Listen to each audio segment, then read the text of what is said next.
GTV. Innal hamdalillah nahmaduhu wa nasta'inuhu wa nastaghfiruh wa na'udzu billahi min shururi anfusina wa sayyiati a'malina.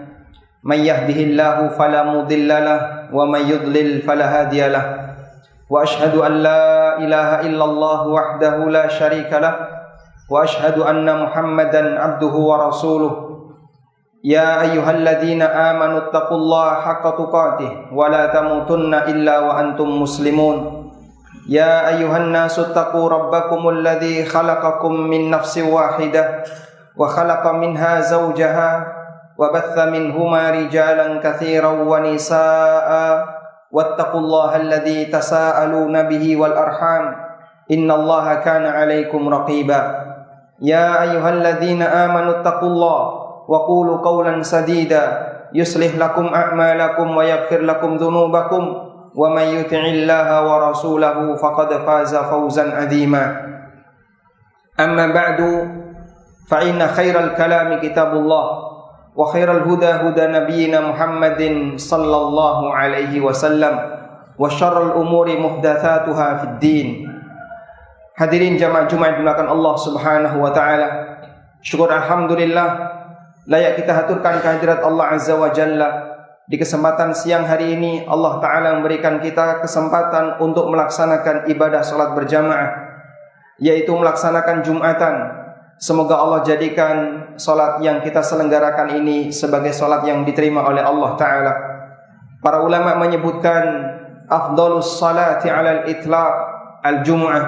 Salat 5 waktu yang paling afdal adalah salat Jumat. Karena salat ini dilaksanakan bertepatan dengan waktu zuhur, menjadi pengganti dari salat zuhur, dan dia merupakan salat wajib yang paling afdal.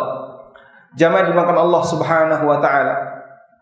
Allah menciptakan manusia dengan tujuan besar agar dia mengagungkan sang penciptanya. Sebagaimana yang Allah tegaskan di surat Adz-Dzariyat, wa ma khalaqtul jinna wal insa illa liya'budun. Tidaklah aku ciptakan jin dan manusia kecuali agar mereka beribadah kepadaku.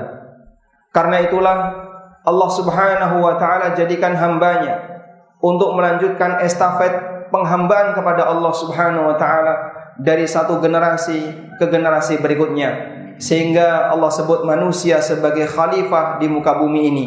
Sebagaimana yang Allah firmankan dalam Al-Qur'an, wa idh qala rabbuka lil malaikati inni ja'ilun fil ardi khalifah. Ingatlah ketika Rabbmu mengatakan kepada para malaikat, sesungguhnya aku akan menciptakan khalifah di muka bumi. Dan yang dimaksud dengan khalifah adalah qaumun yakhlufu ba'dhum ba'dan. Masyarakat yang mereka saling silih berganti, antara satu generasi menggantikan generasi sebelumnya, kemudian generasi saat ini akan digantikan generasi setelahnya, melanjutkan estafet beribadah kepada Allah Subhanahu wa taala di muka bumi ini. Dan Nabiullah Adam alaihi salatu wassalam diturunkan oleh Allah di muka bumi sebagai bentuk hukuman, sebagaimana yang dinyatakan dalam surat yang ditulis oleh Imam Hasan Al-Basri kepada Khalifah Umar bin Abdul Aziz rahimahumullah. Imam Hasan Al-Basri mengatakan, "I'lam inna dunya daru dha'nin wa laysa bidari iqamatin." Sadarilah sesungguhnya dunia ini adalah tempat singgah sementara dan bukan tempat tinggal selamanya, bukan tempat tinggal selamanya. Wa innama unzila Adamu ilaiha uqubatan, dan sesungguhnya Adam diturunkan ke muka bumi ini sebagai bentuk hukuman dari Allah Subhanahu wa taala.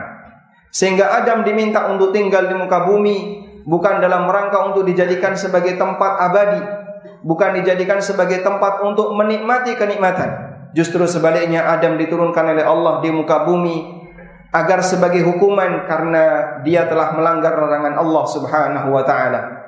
Selanjutnya, jamaah dimuliakan Allah Subhanahu wa taala, muncul fenomena sebagian manusia yang justru mereka lebih ngerti tentang ilmu seputar masalah dunia, sementara ilmu masalah akhirat mereka buta sama sekali.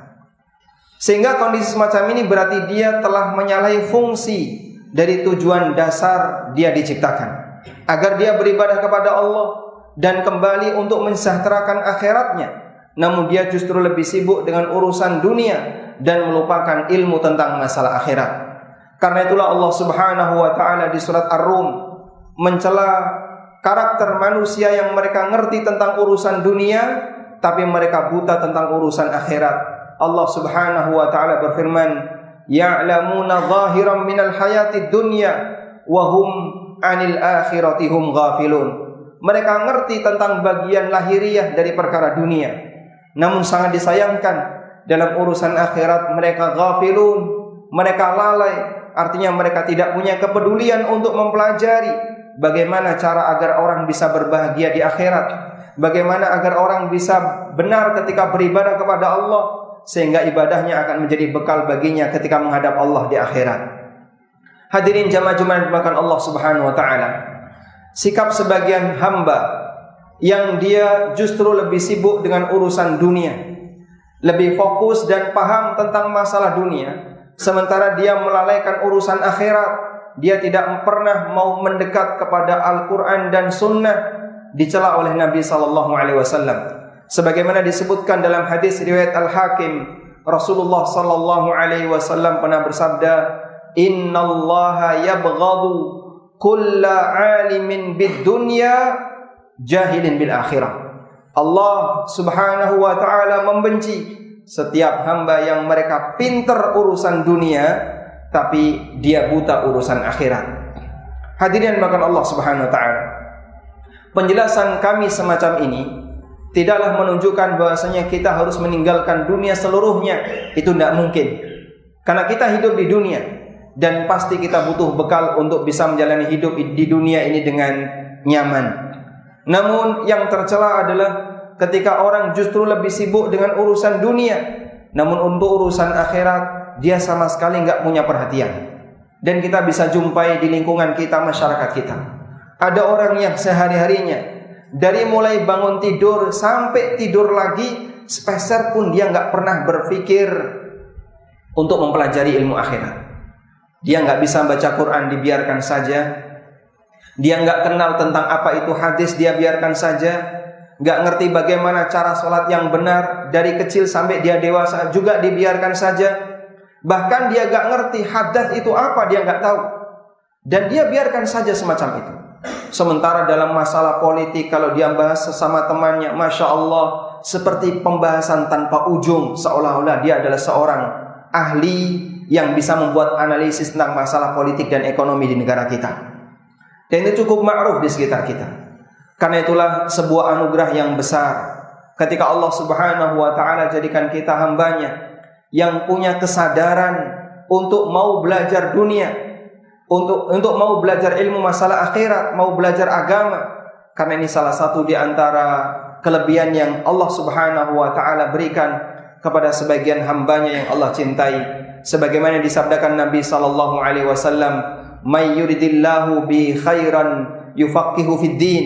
Barang siapa yang Allah kehendaki untuk mendapatkan kebaikan, maka Allah pahamkan dia dalam urusan agama. Demikian sebagai khutbah yang pertama, semoga bermanfaat. Aqulu qauli hadza wa astaghfirullah.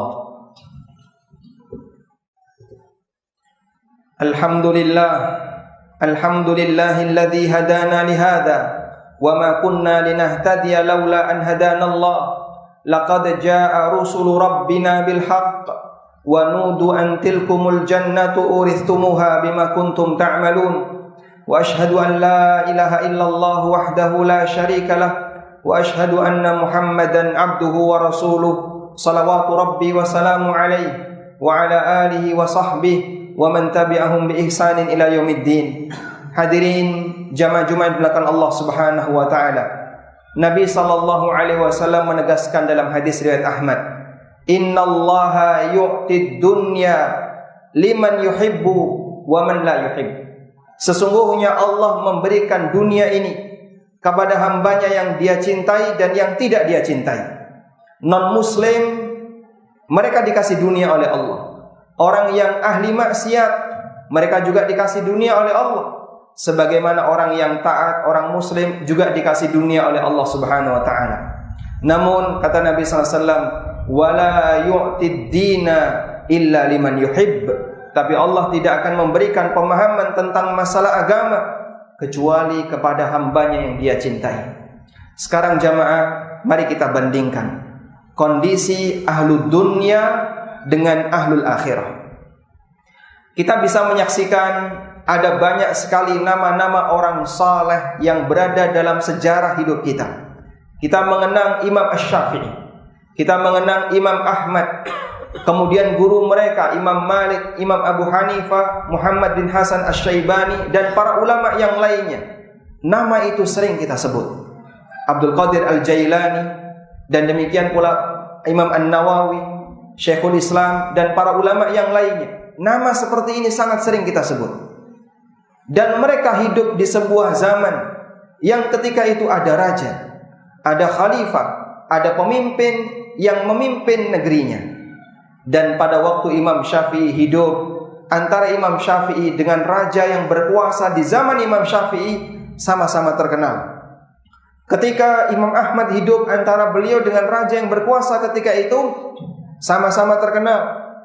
Pada waktu Imam Bukhari hidup dan gubernur yang tinggal di daerahnya Imam Bukhari sama-sama terkenal.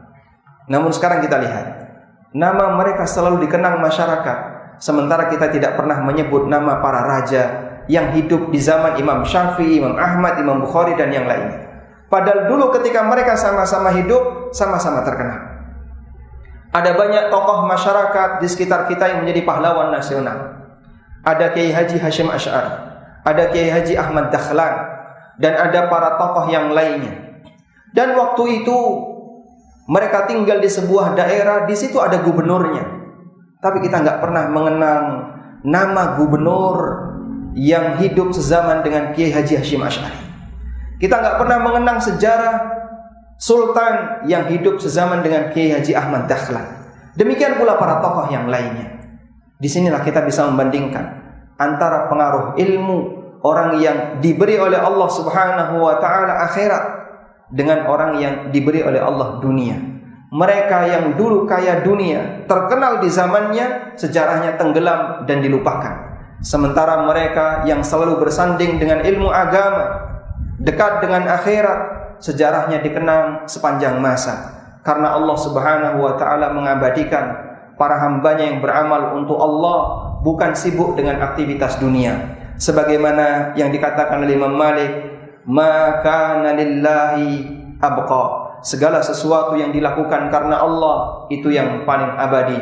Dan kita berharap kepada Allah Ta'ala, semoga Allah Ta'ala anugerahkan kepada kita jiwa yang selalu cinta akan ilmu agama, cinta akan belajar ilmu agama.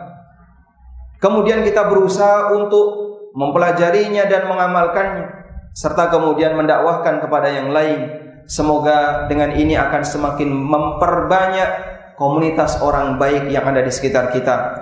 Semoga Allah Subhanahu wa Ta'ala jadikan amal kita diterima oleh Allah Subhanahu wa Ta'ala. Allahumma salli ala Muhammad wa ala ali Muhammad kama sallaita ala Ibrahim wa ala ali Ibrahim innaka Hamidum Majid. Allahumma ighfir lil mu'minina wal mu'minat wal muslimina wal muslimat al ahya'i minhum wal amwat innaka sami'un qaribun mujibu da'wat ya qadiyal hajat. Rabbana ighfir lana wa li ikhwanina alladhina sabaquna bil iman wa la taj'al fi qulubina ghillan lil ladzina amanu Rabbana innaka ra'ufur rahim. Rabbana atina fid dunya hasanah wa fil akhirati hasanah wa qina adzabannar. Wa sallallahu ala nabiyyina Muhammadin wa ala alihi wa sahbihi wa sallam. Wa akhiru da'wana anil hamdulillahi rabbil alamin. Wa qumu ila salatikum.